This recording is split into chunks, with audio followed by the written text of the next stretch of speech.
Good Wednesday morning, everyone, and welcome into today's daily Bible reading for February the 15th. Today, we are beginning a brand new read through the book of the Exodus. We've made our way through Genesis. We read about the beginning. We've laid the foundation for the story of Scripture, specifically here, the historical writings of the Old Testament.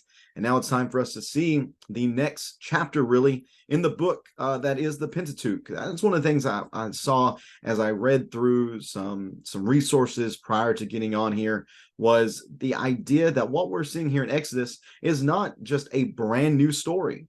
It's not, in a sense, a brand new book, but it's best for us to read it in terms of this being a new chapter in the same book, the book of the Pentateuch, which is the 5 beginning books of Scripture: Genesis, Exodus, Leviticus, Numbers, and finishing up with Deuteronomy. Because all these 5 books are doing is they are leading us to the children of Israel entering into the promised land and entering into the next chapter of their story as God's people. Thanks so much for tuning in today. Let me get the text of Exodus chapter 1 up on the screen for us. We'll read that together as we have done, and then we will share a few words about what we see here within the text. Exodus chapter 1 and verse number 1.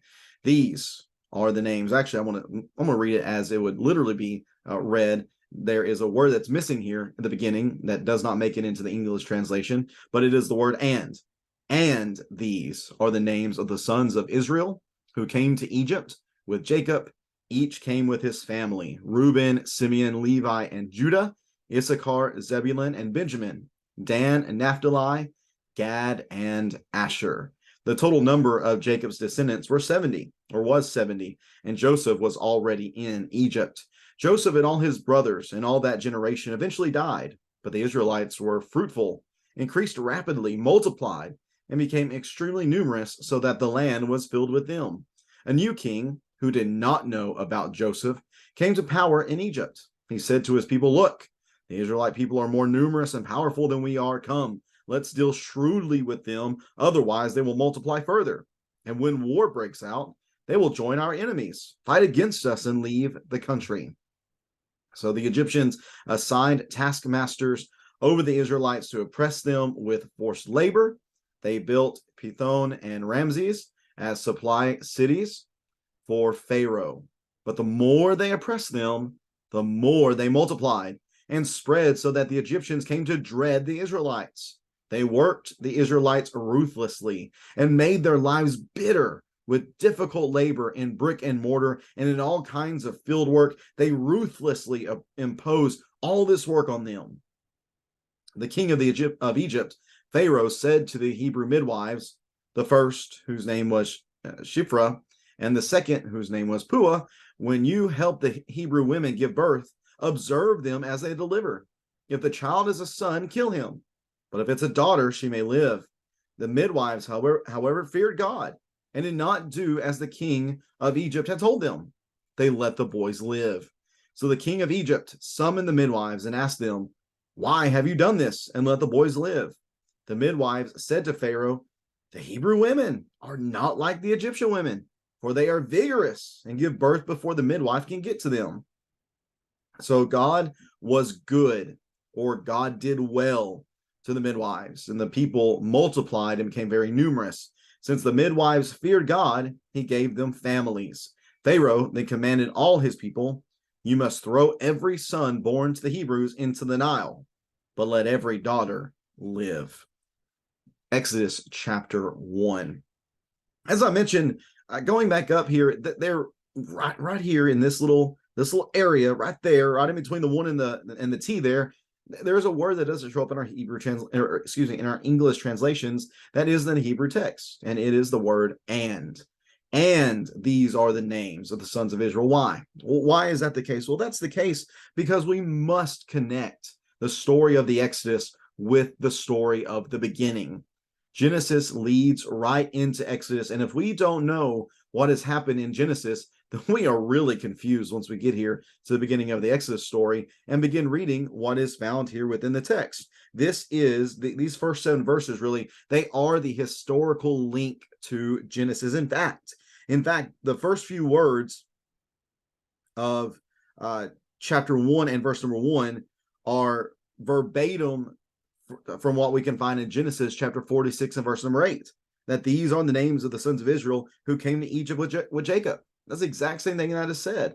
Again, the author clearly wants us to connect these two chapters of the story together. Now, with that being the case, there is quite a bit of time that has probably, or that has most certainly passed since we ended in Genesis chapter 50.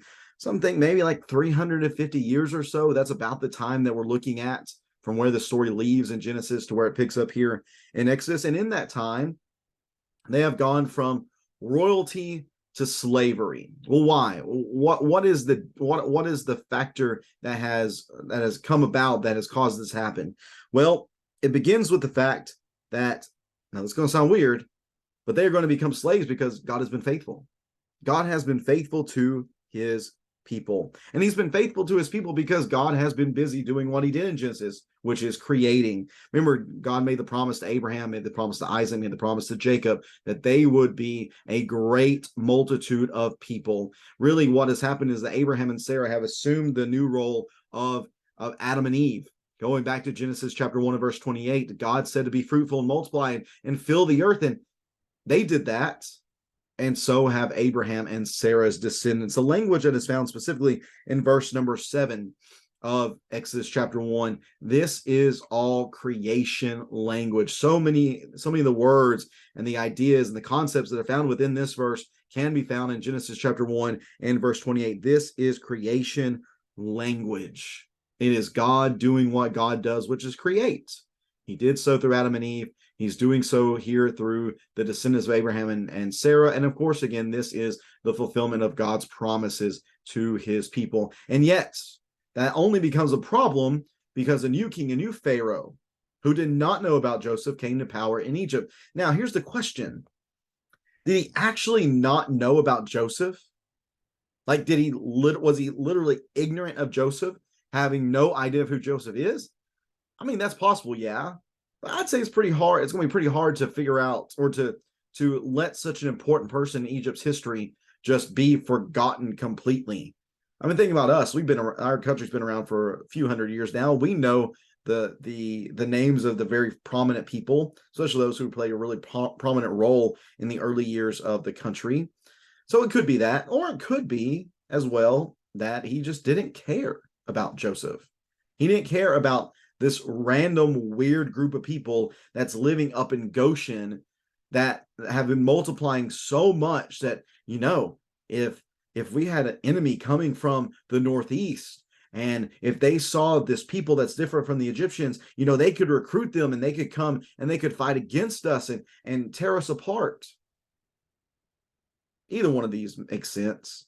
Again, the issue, though, being the multiplication, the not caring or not knowing about these people's forefather Joseph, and then finally the fear that they might join themselves to enemies because they're not Egyptians. Again, one of the reasons they were living in this land of Goshen is for isolation's sake, so that they could multiply and also keep their distinctiveness, not only from the Egyptians, but also from the Canaanites. They were able to leave them, not intermarry with them, so that as they grew as a people, they would grow together as a very pure people. So the Pharaoh, the king's idea is that, we'll deal shrewdly with them. We're going to really make things harsh for them so that will hopefully hinder their reproduction. The more harsh we can be with them, the less hopefully they will reproduce. And it is this attitude toward God's people that allows Egypt then, or that moves Egypt really into the place of like Babylon. Babylon is often used as a moniker for a nation or group of people that is against God. And that certainly is what Pharaoh and Egypt are becoming in this moment. They are against God. And we want to recognize that it's not going to be Pharaoh against Moses. It's not going to be Pharaoh against Israel. Really, at the end of the day, this is going to be a battle between Pharaoh and the pagan gods that he represents, and the one true God, Yahweh, the God of Israel. So we're going to deal harshly with them, and we're going to try to knock down their numbers that way. But what man cannot stop is God's plan, God's designs, and God's purposes. For the more they try to afflict them, the harder or the more they tried to afflict them, the more they multiply. They ruthlessly imposed all of this work upon them, yet it did not do any good. So they have to go to plan B. What's plan B? Plan B is to deal with the Hebrew midwives. Shiphrah and Puah are the two women that are mentioned. And it's important to note, I think, a careful reading of scripture is going to help us to recognize that what was the Pharaoh's name? Oh yeah, he wasn't named. He wasn't named. The Pharaoh, one of the most powerful men on the entire face of the earth at that moment, he is not named. But you know who is named? Two Hebrew women, two Hebrew midwives who are going to fear God rather than men, and who are going to do what they can do in order to spare the lives of the babies. Why? Because they knew God's purpose. God's purpose was to create and to multiply, and they would not dare go against God by killing and declining the numbers of God's people. He tells them, whenever you see the women as they're about to deliver, if it's a son, kill him. If it's a daughter, she may live. Now, here's what I'm confused about, because, or I'm not confused necessarily, but one of the things I wonder about, because whenever they don't do this, the text says they clearly feared God, and they disobeyed the order of the king. And whenever the king asked them, why have you let the boys live? They say, well, the Hebrew women are not like the Egyptian women, for they are vigorous and give birth before the midwife can get to them. Okay, let's just say that's true. And I'm not, I don't know. I don't know if this is actually true. I don't know if this is a ploy in order to spare the boys. But let's just say it is true. What's preventing them from still killing the boys? What's preventing them from killing the boys at that moment?